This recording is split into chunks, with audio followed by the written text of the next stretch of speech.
नमस्कार दोस्तों, ज्योतिष, हस्तरेखा एवं वास्तु विशेषज्ञ आचार्य पंडित गिरीश बारोलिया के चैनल में आपका स्वागत है।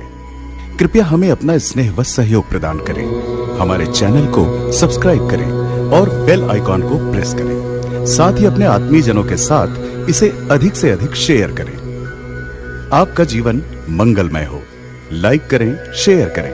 आचार्य पंडित गिरीश बारोलिया, ज्योतिष, हस्तरेखा एवं वास्तु चैनल।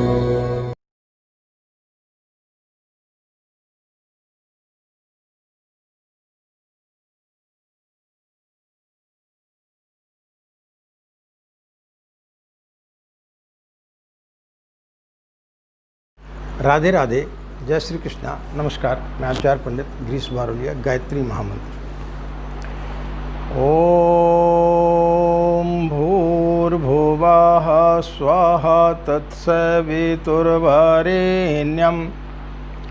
भर्गो देवस्य धीमहि धियो यो नः प्रचोदयात्।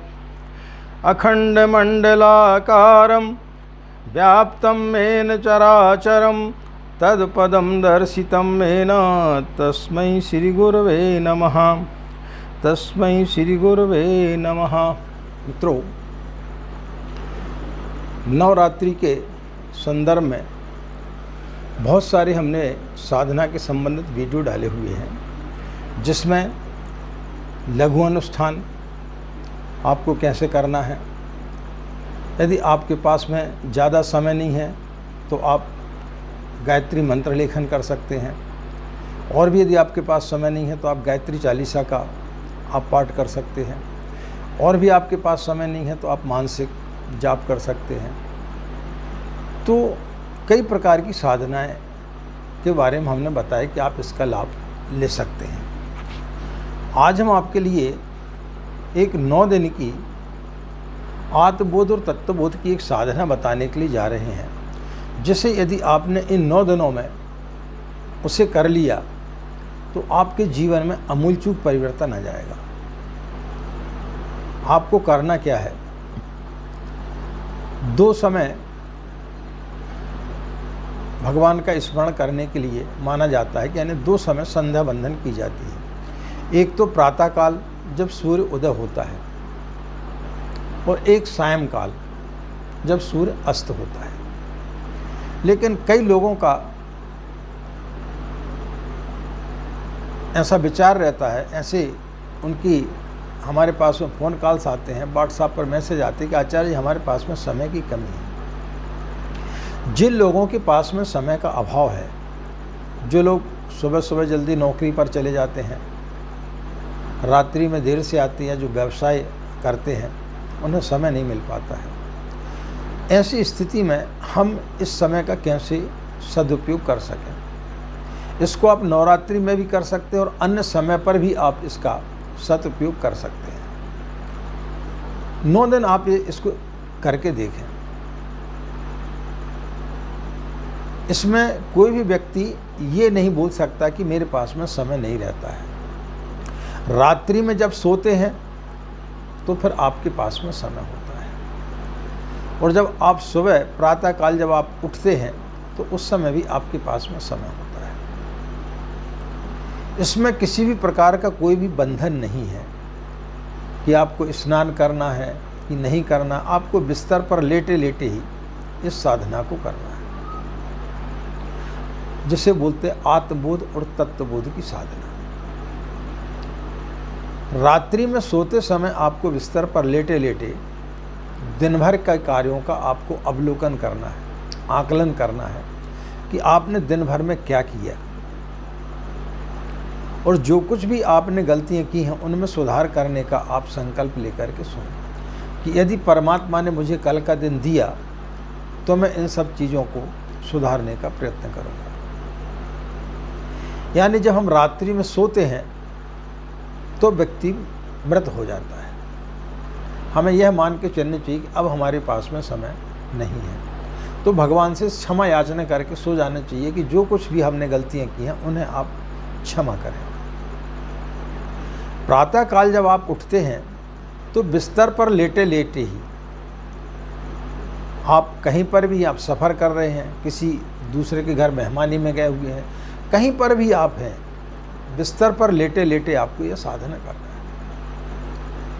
जब सुबह आपकी नींद खुलती है तो आपको भगवान का धन्यवाद करना चाहिए कि हे ईश्वर, तेरा धन्यवाद है कि तूने आज मुझे यह दिन दिया।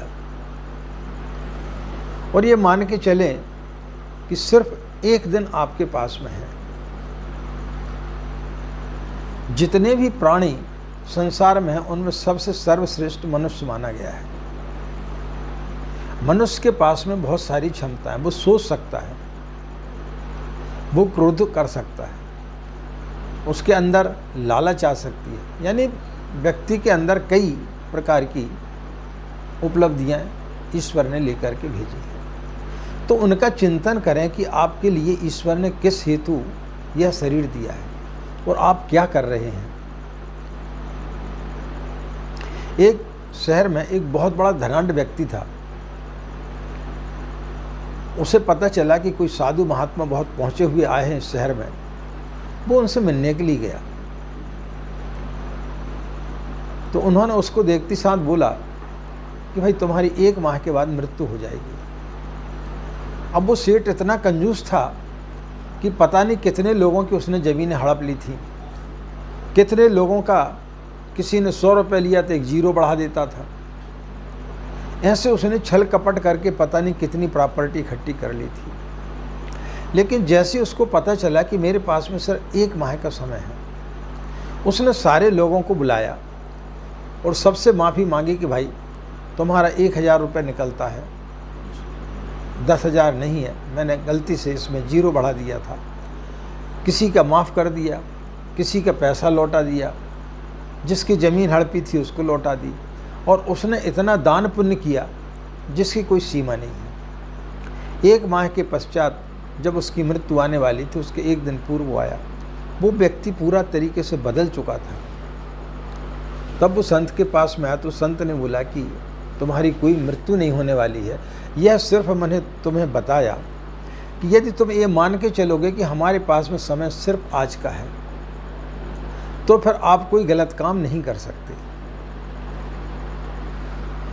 तो उस दिन को आप सिर्फ उस दिन का मान करके चलें कि भगवान की बड़ी कृपा है कि उसने आज मुझे आज का जीवन दिया है। उस जीवन का किस प्रकार मुझे सदुपयोग करना है। भगवान फूल चढ़ाने से प्रसन्न नहीं होता है। भगवान के पास में आप मिठाइयाँ समर्पित कर दें, उससे नहीं होता। आप मंदिर चले जा रहे हैं और 10 प्रकार की मिठाई लेकर के चले गए, 10 प्रकार के फूल लेकर के चले गए, 10 प्रकार की आप जो है फल फूल लेकर के चले गए। इस चमचागिरी से भगवान प्रसन्न नहीं होता है। भगवान प्रसन्न होता है अपने आत्मबोध से कि आपको अपना आकलन करना है, दिन भर की एक रूपरेखा बनाना है। जो लोग लघु अनुष्ठान कर रहे हैं या गायत्री चालीसा का पाठ कर रहे हैं या मंत्र लेखन कर रहे हैं, वो लोग भी सोते सोते इस चीज़ को दोहराएं कि अब हमको उठ करके क्या करना है, और दिन भर की पूरी एक रूपरेखा बनाएं। रूपरेखा बना करके उसमें कुछ भगवान के स्मरण के लिए समय रखें, कुछ सत साहित्य का अध्ययन करें, और जो भी आप काम करते उसको तन्मयता के साथ करें। ना हम आज क्रोध करेंगे, ना हम आज किसी से झगड़ा करेंगे, क्योंकि हमारे पास सिर्फ आज का ही दिन है। जब आप सो जाते हैं तब आपने क्या पता कि आप उठेंगे कि नहीं उठेंगे। जब आप बिस्तर पर जाते हैं तो उसका तो आपको याद रहता है कि हम कितने बजे बिस्तर पर गए, लेकिन जब आपकी नींद लगती है वो किसी भी व्यक्ति को याद नहीं रहती कि आपकी नींद कितने समय लगी है। ये किसी भी व्यक्ति को याद नहीं रहता।